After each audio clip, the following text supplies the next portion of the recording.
Hey everyone, welcome to Car Review. Today we're going to do a spoiler-filled review of Spider-Man Far From Home, so let's get right into it. Again, this is a spoilers review. I'm going to be talking as if you have seen the movie, so if you have not seen the movie, you can go see my spoiler-free review, which is up now, and you have been warned on spoilers. We're going to begin in 3, 2, 1. Okay, Spider-Man Far From Home. There's so much good in here.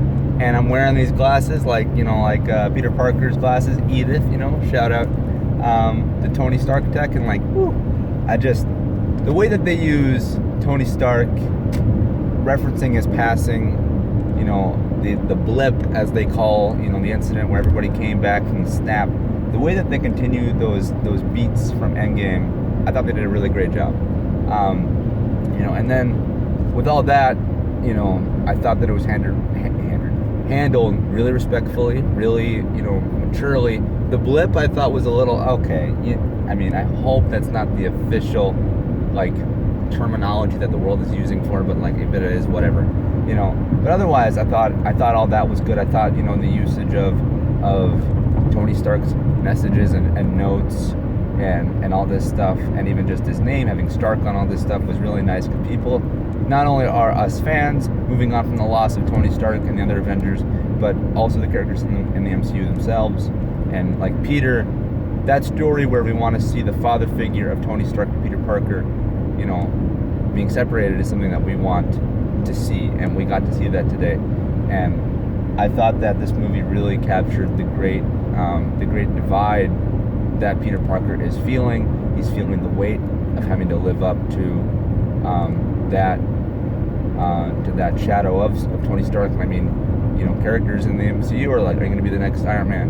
What are you going to do when the aliens come back? And Peter Parker's like, I'm just a friendly neighborhood Spider-Man. He's like, yeah, I happen to go to space to help fight, but that's not what I do. That's not what I'm good at. And I thought that was really well done. I thought all that was handled really greatly, and that they didn't really shove that down, your throats. I'm glad that this wasn't Iron Man heavy. There was just a little sprinkle here and there, and I know we lost, Captain America and Black Widow too, but Spider-Man had a connection with Iron Man, and they showed that in Avengers Endgame, where they hug on the battlefield.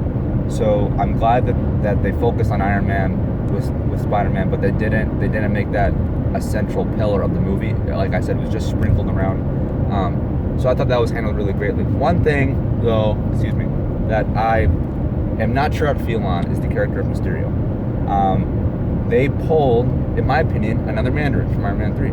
Okay, in Iron Man 3, we thought we were going to get the Mandarin, the guy with the rings and the magic powers, and we were going to see Iron Man throw down with this giant dude, in armor or whatever, or just something. And then it turned out that there was just this guy just acting as the Mandarin. It was all for a fictitious villain in a fictitious movie, and that other guy, that blonde guy, was the Mandarin who can light himself on fire. And that to this day, and I know it's been years, literally more than half a decade, but still I get upset with that, just because I'm not a huge Mandarin fan, and when Iron Man 3 came out, I wasn't a huge Iron Man fan either.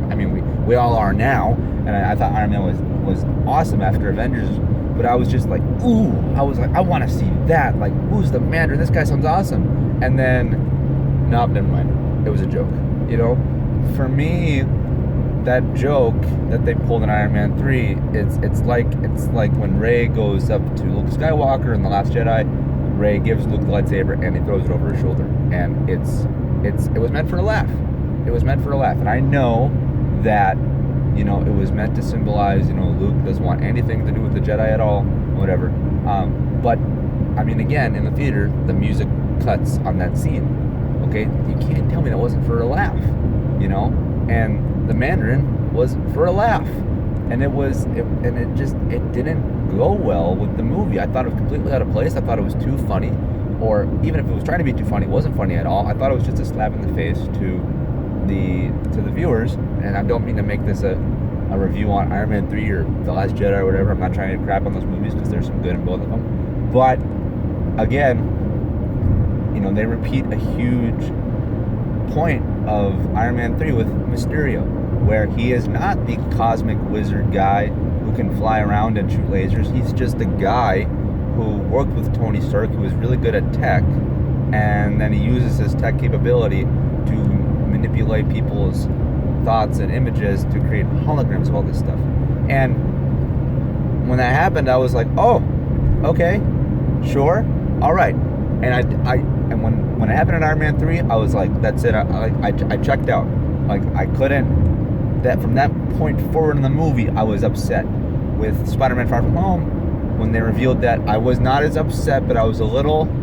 It left a minor bad taste in my mouth for the rest of the movie, because I wanted to see Jake Gyllenhaal as the Diet Doctor Strange, the another Sorcerer Supreme, in terms, because I love Jake Gyllenhaal. I think he's awesome. I thought if they made him kind of like an anti-hero, they could have had longevity with him. And I know that he, dies in this movie.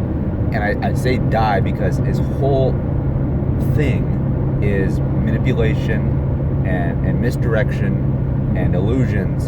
And it's like, I know, when Peter, taps the glasses, he's like, Edith, is this real? And she's like, all holograms are disabled or whatever. I don't think for 1 second that he's dead. No way whatsoever. I mean, because, he was faking everything for so much of it. And, it's Jake Gyllenhaal. They just introduced this guy. And, even when the trailers were coming out, people were like, oh, this looks awesome. He's going to be the best part of the whole movie. And he was a really strong contender. And it's like, there's no way you have Jake Gyllenhaal, who is a rising star, arguably.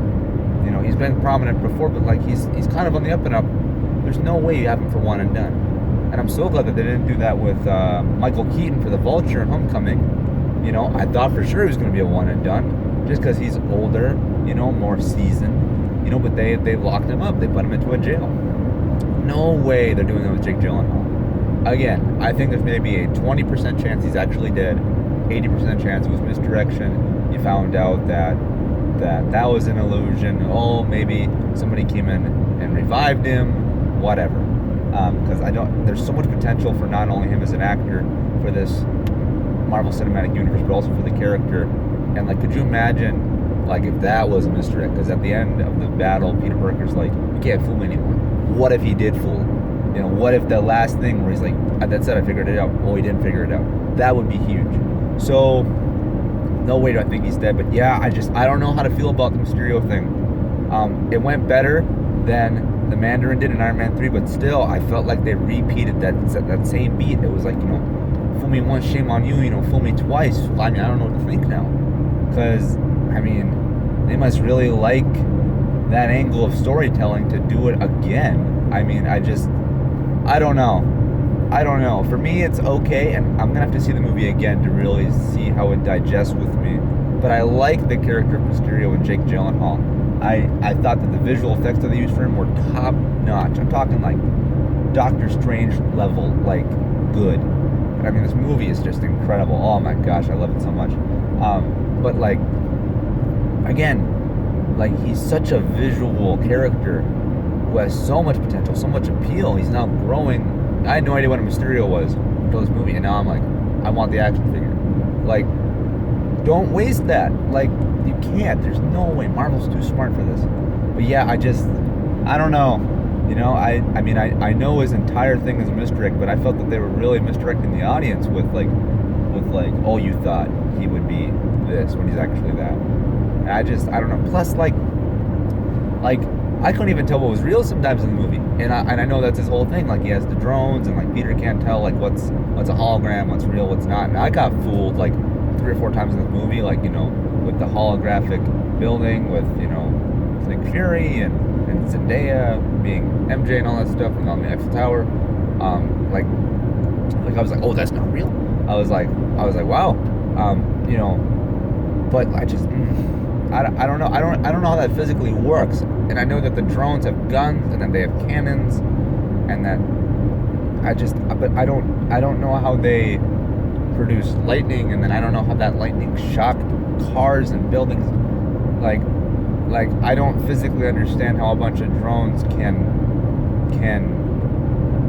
churn up enough water to lift cars and make people wet, and then like with the monster that's surrounding the water is fake.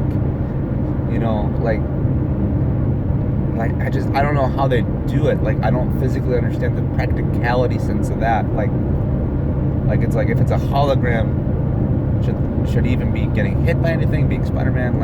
Like should buildings be falling? And then like, how do you fool Nick Fury and the agents of S.H.I.E.L.D.? And I know S.H.I.E.L.D. is like disbanded, but I mean, they're S.H.I.E.L.D. people. Like, we're gonna call them S.H.I.E.L.D. people. Like, Nick Fury's like, don't believe it till you see it, and even then, don't believe it. Like, I don't know how you can fool someone as sharp as him, who's been around the block, like, who got snapped and then unsnapped. And like, Spider-Man, I could see that. Like, that's just like, you know, confusing the hero. That's what a villain does. And Spider-Man is a child. Like, he's like, holy crap. He's like, you know, what's this, what's that?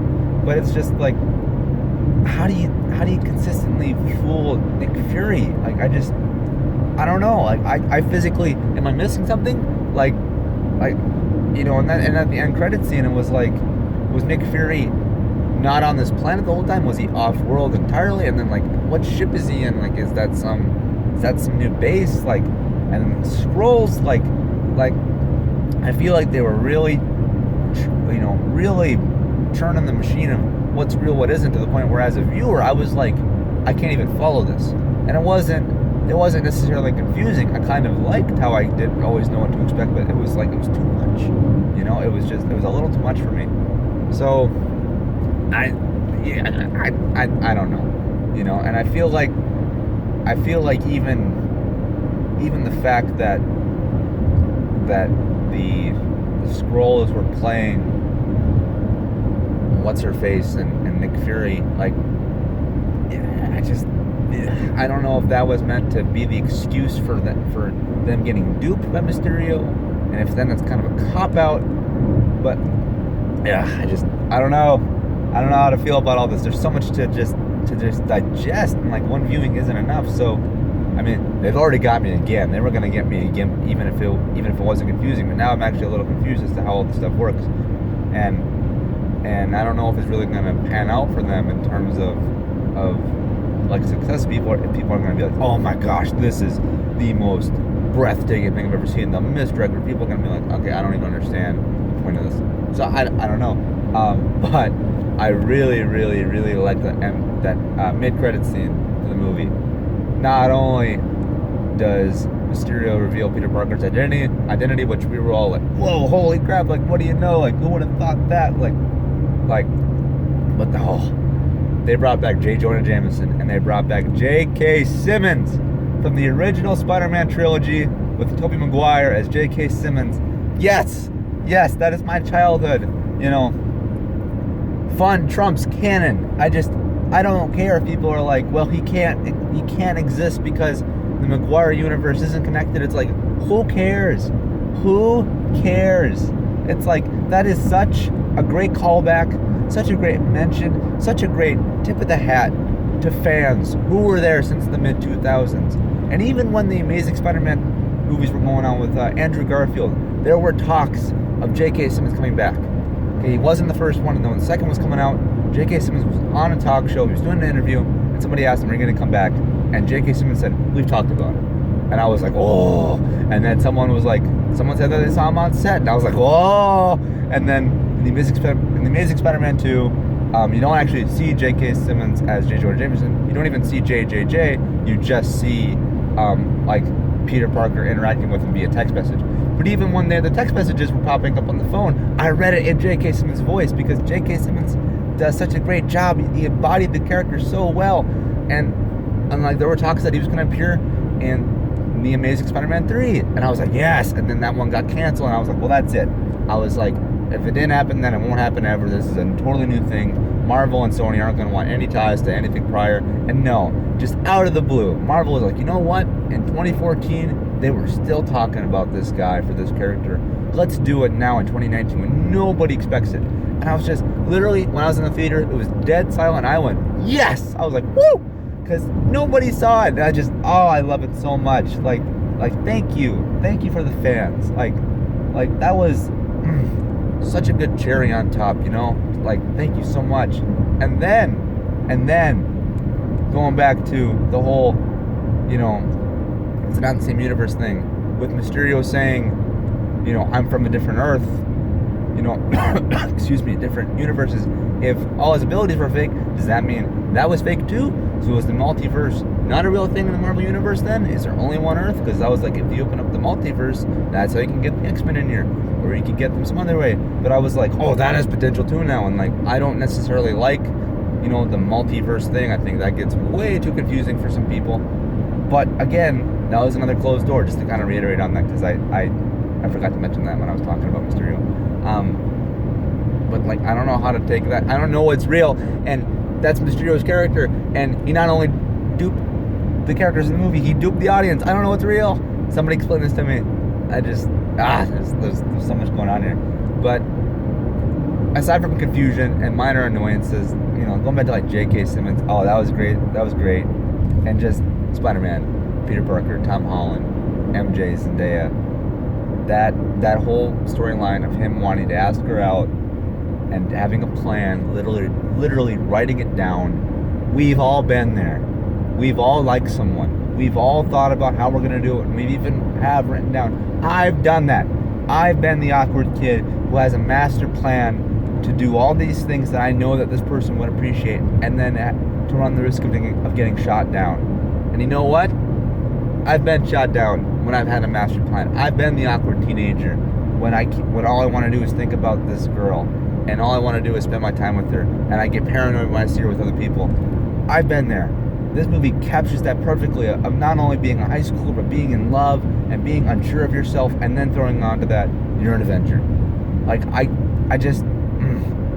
love Tom Holland's Spider-Man because it rings home so true about being an unsure kid with huge responsibilities, whether that be being a hero or being someone in a high school environment. We've all been there. We might not all be able to understand the fact that, you know, like, we're not superheroes. We don't have to go out and disappear from friends and fight bad guys and defeat evil. But we all have huge responsibilities, whether that's, you know, a parent who's ill, bills to pay, working multiple jobs. And these new movies with Spider-Man completely get what it means to be somebody who feels that they're bogged down. Like, all they want to do is good, and sometimes you can't. You know, sometimes your best just may not be good enough in the eyes of some. But Spider-Man keeps getting back up despite all these setbacks, and it's such a huge, like, message to us. Like even when, like, your mentor is gone, being Tony Stark, and whether you've lost someone or your friendship has ended, you keep going. And the Spider-Man movie perfectly captures that, and I love the character so much. These movies have made me more of a Spider-Man fan, even than I was before, and I was a huge Spider-Man fan before. But I love them so much. So make more. I want 9 more Spider-Man movies to go, please. So that is my spoiler review of Spider-Man Far From Home. If I missed anything, please comment down below and let me know. You know, maybe I'll make even a follow-up video someday. But yeah, like, there's so much to unpack here, so I'm sure I'm missing some stuff. But like, man, those are all the things that really stood out to me. I also remember, just before I sign off, that some people were talking about there being a possible tease to Fox properties appearing. You know, like, somebody thought that maybe that was hinted at in this movie. I didn't catch that. If you did, and I missed it completely, again, let me know. And, you know, maybe we'll talk about it again some other time. But yeah, those are my thoughts on Spider-Man Far From Home. It is such a good movie. Please go see it multiple times. It's such a great movie. It's one of Marvel's best, and I know that they always make really good movies. But like, I don't know, this one hit me right in the heart. You know, made me feel at home. Like, I love it so much. So yes, thank you so much for watching this video. If you like this video, comment, share, like, subscribe, all the good stuff. I really appreciate it. And I'll see you in the next one.